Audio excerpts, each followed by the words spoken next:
All right, so let's pick up where we left off and put all of this together. So if we have this polynomial f of x and we want to find all of the zeros and then graph it, how do we do it? Well, the first thing is we want to look at the highest degree, the largest exponent. That tells us how many total zeros we're going to have. Now remember, they might all be real, but there might be some imaginary, so they might not all intersect the x-axis, but we'll take a look. We would have a maximum number of 3. Now, instead of starting synthetic division and looking at all of the possible numbers from negative to positive infinity, we can limit our list of options by making our list of possible rational zeros. That's by doing plus or minus p over q. So if you remember, p is all of the factors of our constant. Q is all of the factors of our leading coefficient, which is just 1. So the factors of p are 1 and 30, 2 and 15, 3 and 10, 5 and 6. So I list them all out. My factors of 1 are just 1. So luckily, all of my possible factors that I'm going to try with synthetic division are all whole numbers. And I'm just going to start with positive and negative 1 and then work my way through the list. Remember, a 0 will have a 0 as a remainder. And so I kind of started already and I tried 1 and negative 1. And when I did synthetic division with 1, I got that the remainder is negative 36, which means that my graph is going to have a point at 1, comma, negative 36. But this 1 is not a 0. It's not an x-intercept. So that's not going to work. I did the same thing with negative 1, and I got a y value of negative 16. So although I know a point on the graph, it's not my 0, not going to work. So I'm just going to continue with 2. And notice with these, I just drew both of them out. I just rewrote the synthetic division, which you can for sure do. I'm going to try 2 here. So circle around and multiply. I get 6, 12, that's 1. This is negative 28. So this is not a 0. Another option you can have is just simply erase and try again. So I'm going to change the x value to negative 2 and see if this works. So again, circle around and multiply. 2, so this ends up being negative 4, negative 15. Negative 15 times negative 2 is positive 30. Dun, dun, dun, dun. We have a 0. So I know that x equals negative 2 is a 0. It's going to be an x-intercept. And so I can go right here on my x-axis and put a point on my x-intercept at negative 2. So now what, right? So now I know that negative 2 is a 0, but remember, we should have a total of 3. So now what? Well, remember, we started with this polynomial, and we just divided by an x value of negative 2, which means the factor is x plus 2. So x plus 2 is a factor. So we divided by x plus 2. We took that original polynomial of 1x cubed and divided it by x, which means what I'm left with is x squared, x, and a constant. So this is x squared plus 2x minus 15. This is a quadratic, and if we're trying to solve and we're trying to find all of the zeros, I can just take this quadratic and now use all of the skills that we've been learning since like algebra 1 as far as solving quadratics to finish this up. I know that two numbers that multiply to negative 15 and add to 2 are positive 5 and negative 3. So now I can find my last two zeros just by using my background knowledge of solving quadratics, and these are my last two zeros. So all of my zeros for this function are x equals negative 2, the first one, negative 5, and 3. So now I can go back to my x-axis. I can go back to my graph. I already have a point at negative 2. I'm going to put a point at negative 5 and a point at 3. These are all of my x-intercepts. And I found those by using synthetic division when the degree was high. And then when I got to a quadratic, I took this and I solved the quadratic using some background knowledge to get all 3 of my zeros.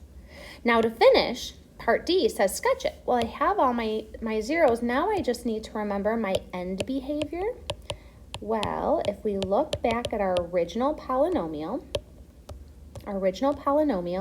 is positive 1x cubed positive 1x cubed is a positive odd function. Positive means my right arrow is going up. Odd means my left arrow is going to go in the opposite direction. So from my zeros, my right arrow should go up. My left arrow should go in the opposite direction. And then I can kind of sketch the rest in between. So we can go like this, something like this, okay?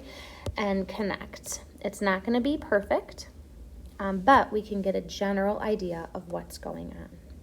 Okay, so that's how we can use synthetic division to help us find all the zeros of a polynomial. Now remember, as you're working, keep in mind upper and lower bound. They're asking us specifically about 4 and -6, so all I need to do is do synthetic division again. My coefficients are 1, 4, -11, and -30. If I put 4 in here, they're asking, is it an upper bound? Well, remember, upper bound, if I circle and multiply, this is 32, 21, 44, let's see, this is 14. If we did it correctly, we can look at all of these, and when they ask, is it a negative, did I do that right? No, that should be 84, sorry. And this is 54. Upper bound means that all of these numbers are the same sign. Since they are all the same sign, then yes, x equals 4 is an upper bound. That means if I had tried x equals 4 in synthetic division up here, if I noticed that, I would have known not to pick 5, 6, 10, 15, or 30, right? Knowing that x equals 4 is an upper bound, I would have ignored these guys in my list. In the same way, we can check, is -6 a lower bound? So remember, it was 1, 4, -11, -30. If we put -6 here and do synthetic division really quickly, so -6, that's -2, +12, -6. When we look here, if we see that the signs are alternating, so positive, negative, we have alternating signs on this bottom line, which means x equals -6 is, yes, a lower bound. And so we would have known not to check anything less than -6. So we wouldn't have checked -10 or -15 or -30. Notice -5 was a root. So the ones we crossed off up here were the positive values that we wouldn't have tried. So the upper and lower bound really do give us some good information about which numbers to pick when we're doing synthetic. All right, so we use synthetic division to look for the remainders of zeros so that we know where our zeros are located. Once we get down, like this one, x cubed divided by x is x squared. Once we get down to a quadratic, we can just solve the quadratic by factoring like we normally do to get the remaining zeros. Once we have our zeros, we can use end behavior to sketch the rest of the graph. All right, I hope that makes sense. I did want to go through just a couple questions from worksheet 8. That was your homework last night. This one was asking, first page was the remainder theorem, asking, is the number that they're giving you a 0? So if we look here, when we do synthetic division with 2, the remainder is 28, so it's not a 0. When we do synthetic division with -5, the remainder is 0, so yes, -5 is a 0. We can do the same thing with negative numbers.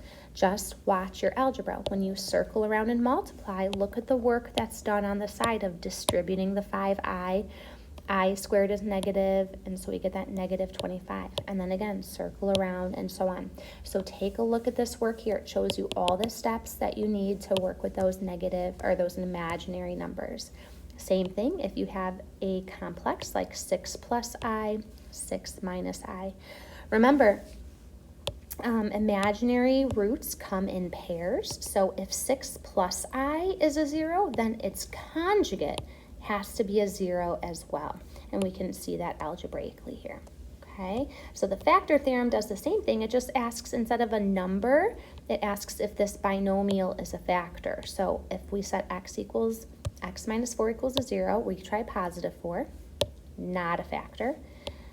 For x plus 4, we plug in negative 4, 0, so it is a factor. This is a factor of this polynomial, okay? And then this one, writing. So here, don't worry about that 2 in front. If you didn't know that that 2 was there, you didn't need to have it.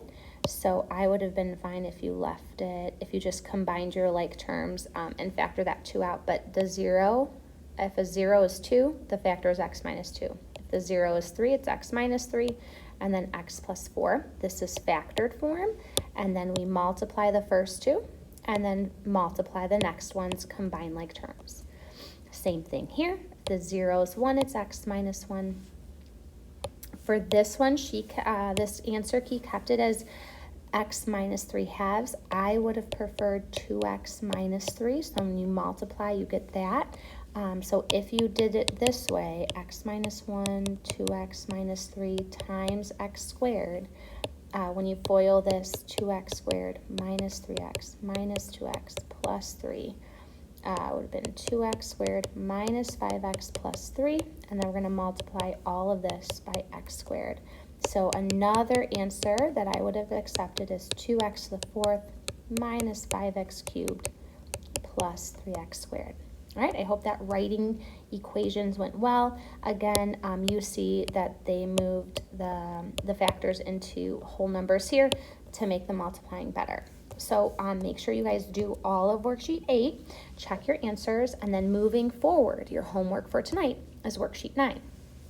So for this first part, you are just simply making a list of the possible rational zeros. So that's this plus or minus P over Q list, okay? So you're not finding any zeros, you're just writing the list. You can skip numbers 5 and 6. You can skip numbers 5 and 6. 7 and 8 are just dealing with upper and lower bounds. Remember, upper bound, same sign, lower bounds, alternating. And then the rest of it, you're doing what we did in that warm-up. So work on worksheet 9 together in your group. Work on it thoroughly. Spend some quality time with this. And then we can go over questions on Monday. All right, guys, have a great day.